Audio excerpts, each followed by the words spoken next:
Bonsoir et bon sabbat à vous tous qui nous rejoignez ce soir. Donc, nous sommes heureux de vous accueillir encore pour ce sabbat en famille où nous allons ensemble découvrir des thèmes intéressants d'actualité qui vont vous intéresser, j'en suis sûr. Donc, avec moi, j'ai un invité et je suis heureux qu'il soit avec nous pour partager ensemble ces thèmes. Donc, je vais le laisser se présenter et vous allez pouvoir le découvrir et découvrir les thèmes que nous allons ensemble partager. Bonsoir Nils. Bonsoir. Benjamin Calment, donc la trentaine. J'ai fait de la théologie, j'ai aussi une formation en gestion et actuellement je suis directeur d'un groupe de presse chrétien et j'ai aussi une chaîne YouTube sur laquelle je fais de la vulgarisation théologique. Donc la Bible, c'est une grande passion pour moi, parler de la Bible, enseigner la Bible. Donc c'est aussi pour ça que je suis là ce soir. Merci beaucoup. Donc, n'oubliez pas, vous pouvez donc vous abonner à sa chaîne. Toujours. Abonnez également à notre chaîne. Partagez le message, ce que nous allons partager ce soir. Et je suis sûr que ça va être encourageant pour les uns et pour les autres. Et donc, comme je le disais, nous allons partager ensemble un thème qui est d'actualité, puisqu'en effet, vous avez pu voir dans les actualités récentes le sujet de l'écologie, le sujet de l'électricité, de tout ce qui a lieu et en pleine effervescence. Et on pourrait s'interroger sur ce que la Bible nous dit par rapport à ces sujets-là. Comment est-ce que nous devons nous positionner et que dit la Bible sur l'écologie? Alors oui, la Bible est-elle écolo, hein? C'est une question qu'on peut poser. Alors clairement, j'ai envie de le dire tout de suite, il faut un grand oui à cette question. Ça peut déranger certaines personnes, mais il suffit de lire les premières pages de la Bible, Genèse chapitre 1 et 2, on voit que lorsque Dieu fait la création, il passe un très long moment à nous expliquer comment il met en place ce qu'on appellera la nature, la lumière, l'eau, les bêtes, tout ce qui est les arbres et compagnie. Et en ayant fait tout ça, il va y poser l'homme. Donc ce que le texte est en train de nous dire, c'est que pour que l'homme puisse fonctionner, il a d'abord fallu qu'il y ait ces éléments-là. Donc l'environnement, ce qui nous entoure, cette nature, elle est là pour que l'homme fonctionne. Et Dieu dira, prends-en soin. Il dira qu'il faut qu'on s'en occupe. Du coup, si on détruit ce que Dieu a créé, non seulement on détruit un peu l'œuvre de Dieu, mais en fait on se porte du tort à nous-mêmes, puisque le texte montre clairement que ces choses-là ont été créées pour que nous puissions être dedans. Donc c'est en quelque sorte notre maison.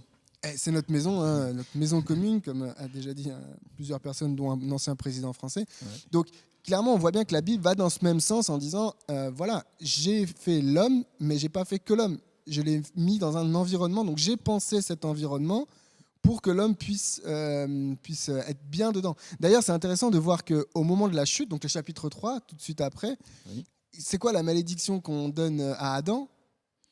Le sol sera maudit. Le péché égale combat contre la nature. C'est-à-dire, dans l'idéal de Dieu, la nature et l'homme devaient fonctionner ensemble. Suite au péché, il y a une difficulté liée à la nature. Donc, on voit bien que le péché résulte directement d'un désordre écologique. Donc, on voit bien la relation très forte entre l'homme qui va rechercher un parcours sain, qui va rechercher à être en relation avec Dieu, va de toute façon rechercher à être en harmonie avec son environnement. Par contre, l'homme qui est dans le péché, lui, il est tout de suite décrit dans la Bible dans une relation de destruction et de combat contre la nature.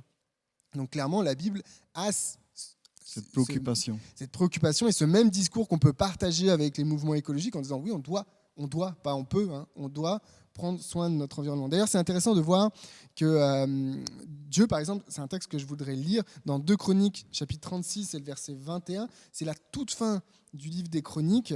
Donc le livre des Chroniques nous raconte, les livres Samuel, Roi, Chroniques, nous racontent en gros la dégradation du peuple de Dieu. Comment d'un peuple choisi que Dieu a voulu poser dans une terre pour qu'il puisse être la lumière de ce monde-là est devenu un peuple qui fait n'importe quoi, qui se divise, qui se fait la guerre, qui devient plus païen que les païens. Et il se termine avec ce verset-là, 2 Chroniques 36, verset 21. Afin que s'accomplisse la parole de l'Éternel prononcée par la bouche de Jérémie, jusqu'à ce que le pays ait joui de ses sabbats, il se reposa tout le temps qu'il fut dévasté, jusqu'à l'accomplissement des 70 ans. Jusqu'à ce que le pays, et on pourrait traduire ici, ce ne serait pas faux, jusqu'à ce que la terre. Et ça, c'est une notion qu'on va retrouver plusieurs fois dans la Bible. Ici, les sabbats sont l'occasion pour que l'homme se repose, oui, mais pas que. La terre aussi se repose le sabbat. Et on a cette notion, par exemple, des années sabbatiques. On ne devait pas planter. Donc on devait laisser la terre produire d'elle-même. Il y avait le jubilé, où c'était encore plus, on devait laisser la terre tranquillement. On parle de jachère aujourd'hui, c'est ce concept-là qu'on retrouve ici. Donc le fait que finalement les Israélites n'aient pas respecté ces sabbats-là, c'était un tort pour eux, mais c'était un tort aussi pour la nature, pour leur environnement. Et Dieu va dégager ce peuple de là pour que le pays ait l'occasion de se reposer. Donc on voit ici que le sabbat, ici dans ce texte-là, est un indicateur écologique. Il y a prise de prendre soin de la nature. Okay. Et est-ce qu'il y a des limites par rapport à ce concept d'écologie? Est-ce qu'on peut s'impliquer, dans quelle mesure on peut s'impliquer dans les mouvements écologiques? Est-ce qu'il y a une différence par rapport à ce qu'on voit autour de nous? Ça, je pense que c'est la vraie question, parce que comme on vient de le voir, on peut associer directement comportement de l'homme, et donc péché, avec dérèglement écologique. Oui. D'accord, ça, j'ai cité quelques textes qui me paraissent majeurs, mais on peut trouver ça vraiment du début à la fin de la Bible. On peut le retrouver on peut vraiment le retrouver. Donc, réflexe logique, ce serait de dire, je le vois, et je vois aujourd'hui que c'est visible, le dérèglement écologique, il est mondial, il est réel. Enfin, cet été, on l'a bien senti avec certains éléments. Du coup, naturellement, on se dit, je me tourne, je vais m'investir dans les mouvements écolos, peut-être voter écolo, peut-être rentrer dans les partis politiques écolos. Il y a tout un tas d'associations, même chez les chrétiens. Je vais en parler peut-être un petit peu après. Et là, je pense qu'il faut dire attention. Ce n'est pas parce que la Bible nous dit qu'on a une responsabilité environnementale que le discours environnemental est compatible avec la Bible. Et là, je m'explique. Premièrement, la chose à prendre en compte, c'est que beaucoup de mouvements écologiques veulent sauver la planète. La Bible ne parle jamais de sauver la planète. La Bible, elle sauve l'humain. Elle sauve l'humanité. Les hommes, les femmes, les enfants, c'est ça que Jésus est venu sauver, les êtres humains. Ça passe par un environnement, on l'a vu dans Genèse. Il ne peut pas y avoir d'être humain sans un environnement qui va avec. Mais le message du chrétien, c'est le salut de l'être humain et pas de la planète. Parce que tomber dans ce message de sauver la planète, il y a des dérives qui existent, et on le voit dans certains discours, dans les mouvements écolos, des dérives un petit peu justement Gaïa, Mère Nature, Pachamama, toutes ces choses-là, auxquelles la Bible n'adhère pas parce que ça n'est pas notre conception du monde. La terre, la nature, l'environnement est une création de Dieu pour l'homme. L'homme n'est pas une création pour la nature. On ne divinise pas la nature. Donc là, il y a un premier recul à dire, OK, si je veux m'investir en écologie, il faut que je fasse attention parce qu'il y a des dérives qui existent dans ce sens-là. Il ne faut pas que je me trompe dans l'effort, il ne faut pas que je me trompe dans l'objectif, dans l'action que je vais mener. Je ne suis pas là pour sauver la planète. Par contre, en tant que chrétien, je suis là pour participer au salut de l'humanité. La deuxième chose, c'est que, et ça va dans le même sens, c'est qu'il y a clairement dans beaucoup de mouvements écologiques une spiritualité ésotérique New Age avec cette notion d'un nouveau cycle. Donc là aussi, on tombe dans quelque chose de dangereux. Et par exemple, je prends un exemple, il y a ce mouvement qu'on appelle la collapsologie. Donc cette attente de l'effondrement, enfin cette attente, ils ne la veulent pas, ils ne la désirent pas, mais ils pensent qu'il va y avoir un effondrement à cause notamment de la surpopulation, de la gestion des ressources alimentaires, ressources énergétiques. Il y a une civilisation qui va s'effondrer, qui va collapser, donc la collapsologie. Un des auteurs qui est très à la pointe de la vulgarisation et de la popularisation de ce concept. Il a écrit plusieurs livres, dont un qui est clairement dans ces milieux New Age. Et d'ailleurs, c'est une critique que beaucoup de gens lui font, notamment des scientifiques. Il est dedans. Donc, c'est Pablo Servigne, qui est très connu pour ça. Et il est vraiment dedans. Donc là, il faut faire attention. On voit bien que le discours, disons, factuel sur la question écologique peut amener à un discours spirituel. Et là, il ne faut pas se tromper. Nous, on est chrétiens et on n'adhère pas à tout un tas de spiritualités. Pourquoi ? Parce que ces spiritualités ont une définition de l'être humain et de la nature qui n'est pas compatible avec la Bible. Donc nous, on adhère à la Bible et du coup, il faut se dire, non, il y a des mouvements écologiques qui se trompent de cible et qui proposent une solution qui n'est pas la bonne et qui est spirituellement pas la bonne. Et la dernière chose, c'est justement la suite logique, c'est attention aux fausses solutions. En tant que chrétien, on entend beaucoup parler d'écologie, c'est ce que tu disais tout à l'heure. Et je ne sais pas si moi je te dis, c'est quoi pour toi un petit geste écologique que tu peux faire au quotidien ? Le recyclage. Recyclage du papier, par exemple. Moi, j'entends souvent recycler le papier. Alors, c'est très bien recycler le papier. Il faut absolument recycler le papier. Je travaille dans le milieu de la presse. Je suis pour le recyclage du papier. Mais il faut savoir que le papier, c'est ce qui est de mieux recyclé. C'est ce qui fonctionne le mieux. C'est un truc qui existait longtemps avant qu'on parle de la crise écologique, entre guillemets. Et il y en a qui disent il faut arrêter d'utiliser du papier et passer au sans-papier. Au paperless, on appelle ça. On met tout sur les téléphones, on met tout en ligne, et on n'a plus de papier. On ne faut plus imprimer de papier parce qu'il y a l'image derrière, j'imprime du papier, je détruis un arbre. C'est faux, c'est complètement faux. Il faut se sortir cette idée de la tête. Donc ça, c'est les petits gestes qu'on nous assène, qui en fait, dans la réalité de l'impact de la crise qu'on vit maintenant, on est sur du petit pourcentage. Par contre, il y a des vraies choses qui fonctionnent et dont malheureusement la plupart des mouvements écologiques ne parlent pas, ou quand on en parle, ça dérange les gens. Je donne un exemple très concret, la viande. On sait aujourd'hui, même s'il y a des débats d'experts sur la question, que l'alimentation, notamment l'alimentation en viande rouge, pose un vrai problème d'écologie, à cause de différents gaz qui sont émis, de l'énergie qui est consommée, de la distribution internationale de la chose, du fait d'avoir autant d'animaux, donc il y a une surexploitation animalière, entre guillemets, donc on porte du tort aussi à la nature en portant du tort aux animaux. Donc la question de la viande est très importante. Et par exemple, dans le label Église verte, un label qui existe avec l'association Arocha, que je recommande vivement aux églises de se pencher sur la question, mais par exemple, dans ce label-là, la viande et la question du végétarisme est vraiment marginale et au tout début était inexistante. Donc ils l'ont rajoutée, mais elle est marginale. Or, on a par exemple Madame Sandrine Rousseau en France qui nous disait que ne pas manger de viande a le même impact qu'arrêter de prendre la voiture. Ça se débat, on est d'accord, mais tu vois, en tant qu'adventiste, nous, historiquement, on ne mange pas de viande, en tout cas, on recommande un régime végétarien. On a le sabbat, donc on se dit, pendant une journée, on ne fait pas d'activité, on laisse nous se reposer, les animaux se reposer, parce que le texte est très clair dans Exode, ton bœuf, il se repose aussi. On repose la terre. Il y a aussi cette idée de sobriété dans l'adventisme, à travers la réforme alimentaire et la réforme des habits. En disant, voilà, justement, on sait très bien que toute l'industrie du vêtement est très polluante. Dans notre tradition adventiste, on ne s'habille pas n'importe comment, on ne suit pas la mode, on va chercher des habits qui sont de qualité, quitte à ce qu'ils soient plus chers, mais on s'habille simplement. Donc, dans la tradition adventiste, si tu es un adventiste bien traditionnel avec ton végétarisme, ta réforme alimentaire, ta réforme vestimentaire, tu contribues déjà un peu à l'écologie. Tu n'as pas beaucoup de leçons à recevoir de beaucoup de gens qui veulent faire les petits gestes écologiques, qui viennent donner des leçons de morale en disant ceci, cela. J'ai lu une fois dans une vieille encyclopédie sur le protestantisme, il y avait un petit article sur l'adventisme, et il était dit que les adventistes étaient un groupe avec une conscience environnementale. Et on sentait bien dans la manière dont c'était écrit que c'était un peu pour se moquer. Et c'est vrai que quand nous, on disait que voilà, il faut être végétarien, c'est la Bible qui le dit, on le dit depuis 150 ans, on se moquait de nous, on nous appelait les herbivores, plutôt nous appelait les végétariens. Aujourd'hui, si tu dis je suis végétarien, bravo, félicitations. Donc je dis attention aux fausses solutions. Et finalement, il y a des vraies solutions qui sont à portée de main. Et le message que j'ai envie de dire aussi, par rapport à cette question que tu posais initialement sur les mouvements écolos, c'est de dire, il est temps pour nous chrétiens d'arrêter de suivre les courants. La Bible a un vrai message écologique, avec le sabbat, avec l'alimentation, avec cette notion de sobriété.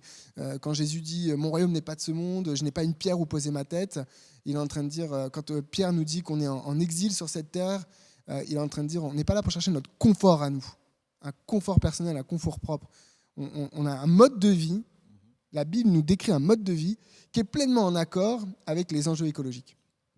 Donc il faut pas, mon message c'est arrêtons de suivre les grands courants écologiques dès l'extérieur de l'Église. Soyons nous-mêmes prêts à nourrir ces mouvements-là en leur apportant des connaissances par la Bible. En disant, voilà, la Bible nous dit, ne mangez pas de viande. Je veux dire, le fait de Lévitique 11, on dit souvent Lévitique 11, c'est une liste d'interdits de viande. C'est pas vrai. Lévitique 11, c'est une liste d'autorisation. Parce qu'à la base, le régime d'Adam et Ève, il est végétarien. C'est les céréales et les fruits. Et dans Lévitique 11, Dieu dit, quitte à manger de la viande, vous ne mangerez que celle-ci. Donc c'est une liste d'autorisation, le Lévitique 11. Donc nous, on peut prendre le livre de la Genèse et dire, voilà, le régime de l'être humain, c'est le régime végétarien. Et quand on a un régime végétarien, eh ben, on fait beaucoup moins de mal à la planète. Quand on vit à la campagne, quand on est proche de la nature, quand on mange bio, qu'on cultive soi-même, on fait beaucoup moins de mal à la planète. Quand on garde le sabbat, quand on est contre cette consommation, cette surconsommation, quand on prend le temps de s'arrêter, on fait du bien à la planète. Donc, nous, en tant qu'adventistes, on a un message écologique, il est ancré dans nos doctrines et je pense qu'il faut être fier, il faut se le réapproprier, il faut le repositionner et dire voilà ce que l'on peut vivre en tant qu'adventiste. Et on n'a pas nécessairement besoin de tomber dans des courants ou des mouvements écologistes qui, eux, peuvent présenter des dangers. Merci. Et c'est vrai que par rapport à notre pensée aussi vis-à-vis des prophéties, de la fin des temps, la question de l'écologie revient aussi dans le sens où parfois on peut se demander, le monde tombe à sa fin, finalement quelle place on a à jouer dans l'écologie. Est-ce que c'est, parce que parfois on entend, on pense que est-ce que ça vient de Dieu? Quelle place on peut placer Dieu dans cette fin qui arrive? Et est-ce que ça veut dire qu'il faut pour autant délaisser l'écologie? Qu'est-ce qu'on peut dire sur ces sujets-là?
Et c'est vrai que par rapport à notre pensée aussi vis-à-vis des prophéties, de la fin des temps, la question de l'écologie revient aussi dans le sens où parfois on peut se demander, le monde tombe à sa fin, finalement quelle place on a à jouer dans l'écologie. Est-ce que c'est, parce que parfois on entend, on pense que est-ce que ça vient de Dieu?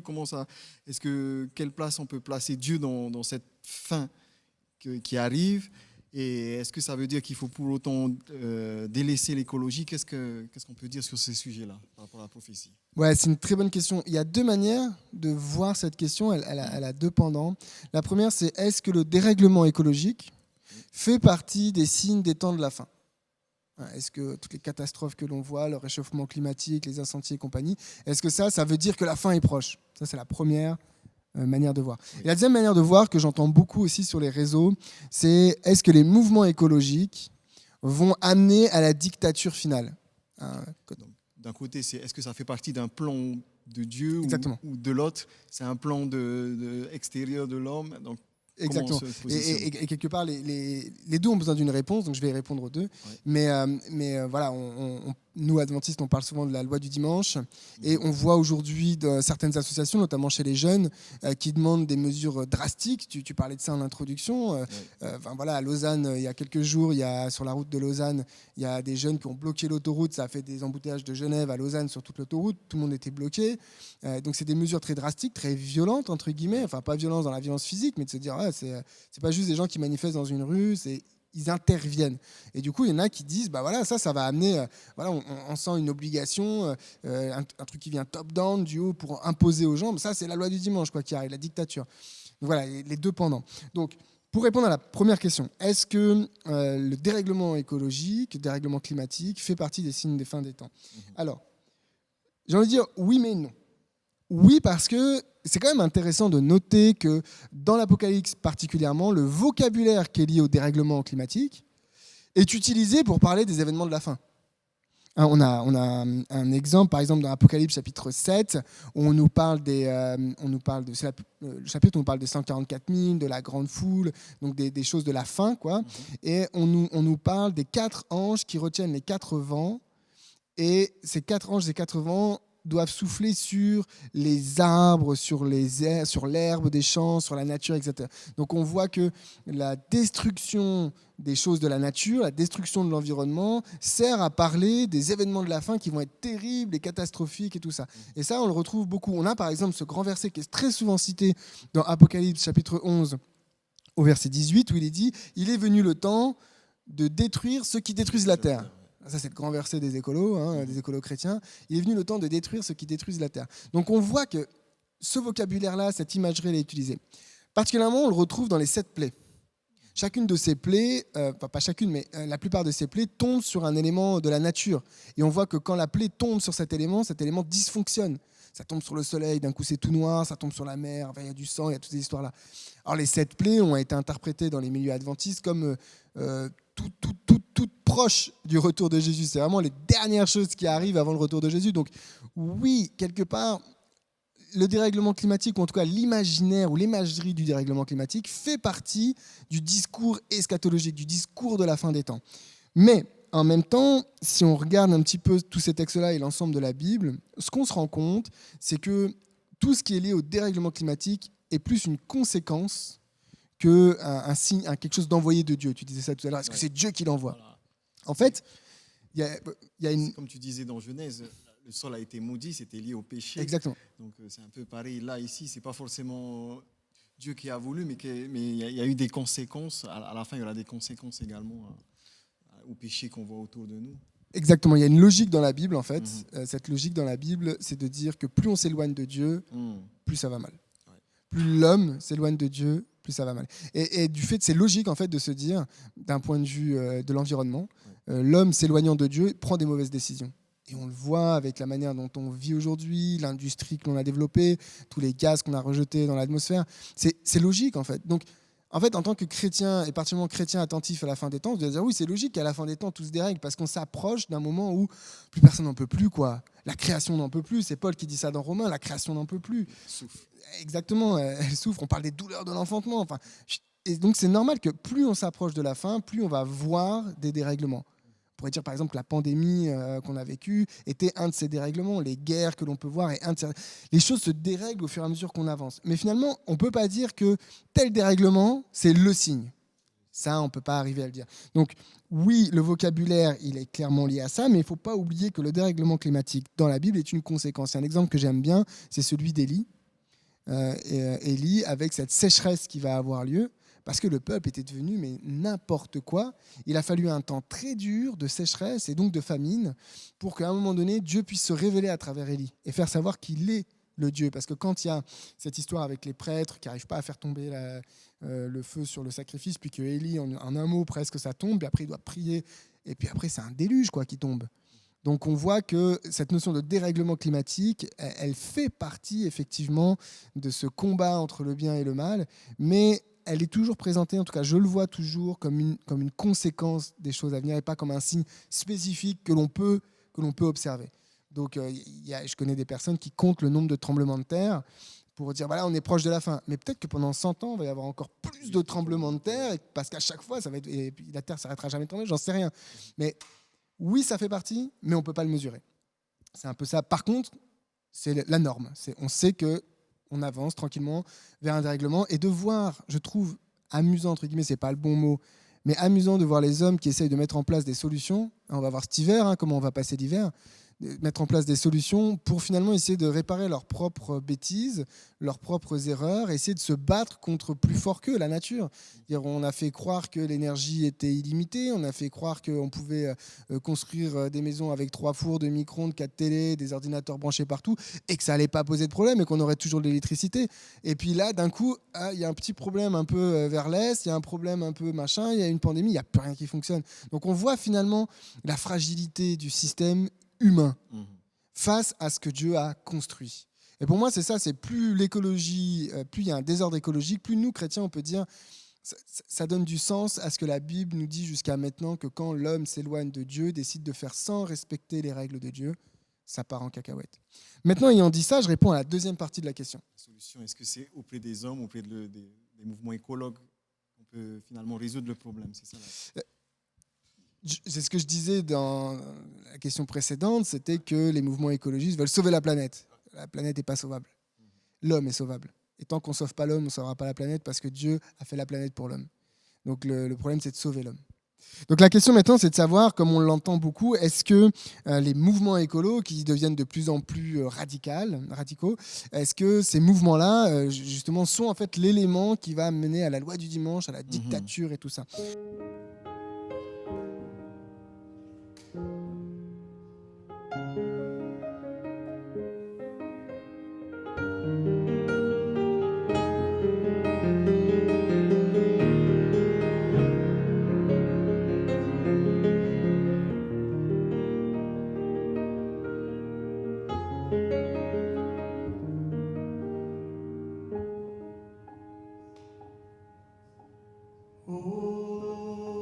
Hosanna au plus haut des cieux, que notre roi soit glorifié.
à 19.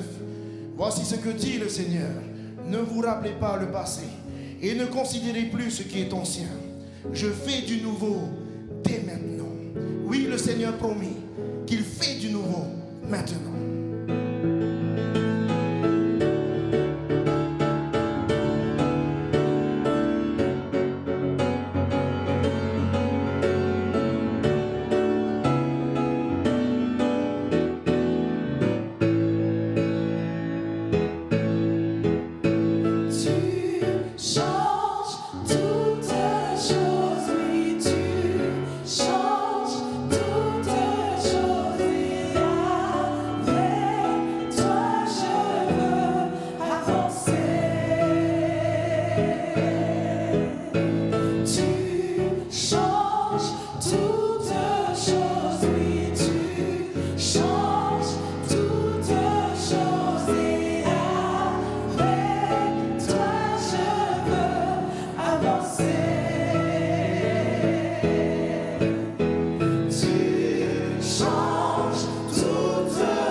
est-ce que ces mouvements-là, justement, sont en fait l'élément qui va mener à la loi du dimanche, à la dictature et tout ça?